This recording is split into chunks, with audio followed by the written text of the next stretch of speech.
Gastroesophageal reflux disease मतलब आपका acid जो आपकी फूड पाइप में आ रहा है। गैस्ट्रो पेट, इसोफेगस फूड पाइप, पेट का एसिड आपकी फूड पाइप में जब आ रहा है तो उसको हम गैस्ट्रोइसोफेजियल रिफ्लक्स डिजीज का नाम देते हैं, GERD। ये एक बहुत कॉमन बीमारी है। आज मैं इसी के बारे में बात करूंगा। नमस्कार, मैं doctor Neeraj Goyal, Delhi institute gastro sciences से। ये जो GERD है, ये आज के टाइम में आप मानकर चलिए हर दूसरे या तीसरे व्यक्ति को है। कारण क्या है हम समझेंगे, उसके इलाज क्या है वो भी हम समझेंगे। तो कारणों की हम बात कर रहे हैं। कारणों में जो सबसे पहला जो कारण आता है वो कारण आता है मेरा लाइफस्टाइल, मेरी जीवन शैली। अगर मैं ओवरवेट हूँ या मोटापा है तो मेरे रिफ्लक्स के चांसेस इंक्रीज हो जाते हैं। अगर मेरा लाइफस्टाइल सीडेंटरी है, मतलब मैं एक्सरसाइज कम कर रहा हूँ, चल फिर कम रहा हूँ, तो मेरे रिफ्लक्स के चांसेस इंक्रीज हो जाते हैं। अगर मैं कुछ ऐसी चीजें खा रहा हूँ जैसे कि तली हुई चीजें हो गई या कुछ और खाने की चीजें हैं, उससे मेरा रिफ्लक्स इंक्रीज हो जाता है। साथ ही साथ हाइटस हर्निया।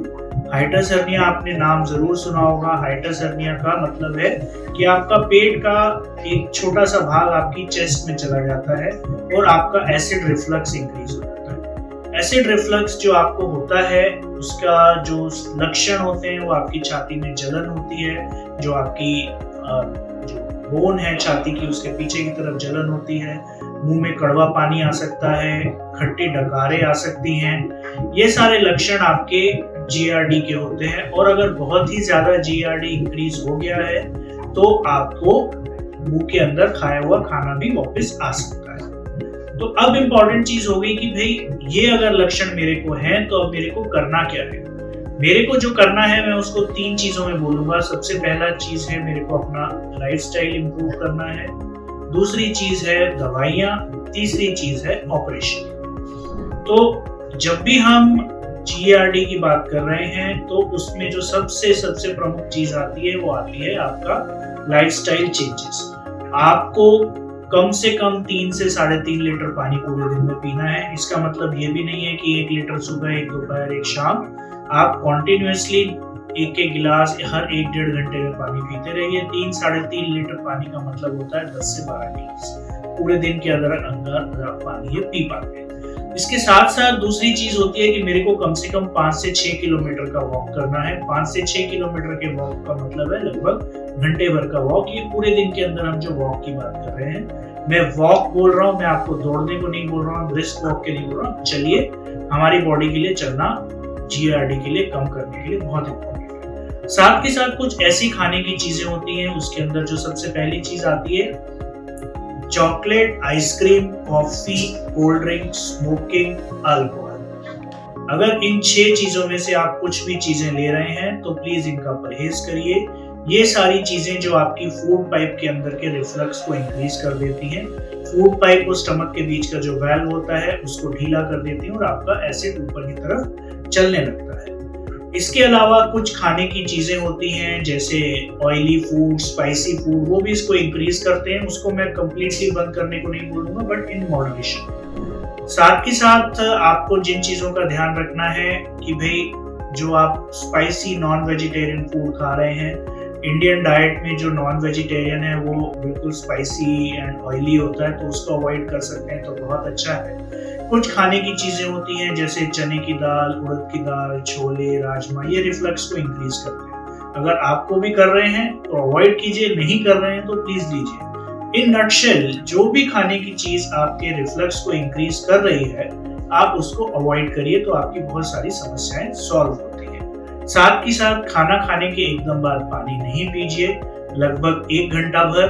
खाना खाने के एकदम बाद लेटिए नहीं, अगेन 1 घंटा। अगर आप उस समय दौरान चल सकते हैं तो बहुत अच्छा है। इसके अलावा खाना खाने के, जैसे मैंने बोला, एकदम बाद सोना नहीं है, लेटना नहीं है। और जब आप लेट रहे हैं तो आपको अपना जो सिरहाना है उसको लगभग 20 डिग्री पे एलिवेट करना है। गर्दन को नहीं मोड़ना है, आपको अपने पूरे के पूरे टॉर्सो को ऊपर उठाना है। इसका मतलब है कि आपको गर्दन के नीचे तकिए नहीं लगाने हैं, या तो आप अपने जो सिरहाने, बेड के सिरहाने के जो पाए हैं उनके नीचे कुछ एलिवेशन के लिए ईंट रख लीजिए या कुछ ब्लॉक रख लीजिए या बैक रेस्ट का इस्तेमाल कीजिए। तब आपका रिफ्लक्स ऊपर की तरफ नहीं चलेगा। इसके अलावा जो सबसे इंपॉर्टेंट चीज है वो मैं आपको बोलूंगा कि भाई तनाव से दूर रहिए, स्ट्रेस नहीं लीजिए, एंजाइटी नहीं लीजिए। स्ट्रेस, एंजाइटी, तनाव आपका जो वाल्व होता है उसको लूज कर देता है, आपके रिफ्लक्स को इंक्रीज करा देता है, आपके सिम्टम्स को बढ़ा देता है और आपकी समस्याएं कभी हल नहीं होंगी। तो आप अपने तनाव से दूर रहिए। इन द एंड जीवन शैली में आप अपने एक आई वुड से योगासन, जिसको हम वज्रासन बोलते हैं, वज्रासन को इस्तेमाल कीजिए, अपने लाइफस्टाइल में लेकर आइए खाने के बाद 5 से 7 मिनट के लिए। तो आप अगर इस जीवन शैली को अपना लेते हैं तो आप देखेंगे कि लगभग 70 से 80-90% तक आपका रिफ्लक्स ठीक हो गया है। उसके बाद जो बचा हुआ रिफ्लक्स है वो आपकी दवाइयां बहुत अच्छे से ठीक कर सकती हैं। दवाइयां अगर आप नहीं जीवन शैली में ठीक करेंगे तब भी आपको ठीक करेंगी, पर प्रॉब्लम होगी कि आप उनको छोड़ देंगे और आपकी समस्या वापस आ जाएगी। तो जीवन शैली को इम्पोर्टेंटली आपको सुधारना है और अब साथ के साथ दवाइयां लेनी है। सर्जरी का जहां तक रोल है वो, अगर आपको हाइटस हर्निया है, आपकी दवाइयों से आप ठीक नहीं हो रहे हैं, आपकी प्रॉब्लम बढ़ रही है या कभी खाना अटकना शुरू हो गया है, तब सर्जरी का रोल आता है। एक वार्निंग साइन में आपको जरूर बताना चाहूंगा, अगर खाना अटक रहा है तो आपको सचेत हो जाना है, क्योंकि आपका जो ये GERD है आपके फूड पाइप के कैंसर को जन्म दे सकता है। अगर ऐसा कोई भी लक्षण आ रहा है तो तुरंत अपने डॉक्टर से मिलिए, आपका एंडोस्कोपी कराइए और अपने को इन चीजों से बचाइए। जितना आप अपनी जीवन शैली को ठीक रखेंगे, जितना आप अपने खाने पीने को ठीक रखेंगे, उतना आप इस GERD या रिफ्लक्स या एसिड रिफ्लक्स से दूर रहेंगे। नमस्कार।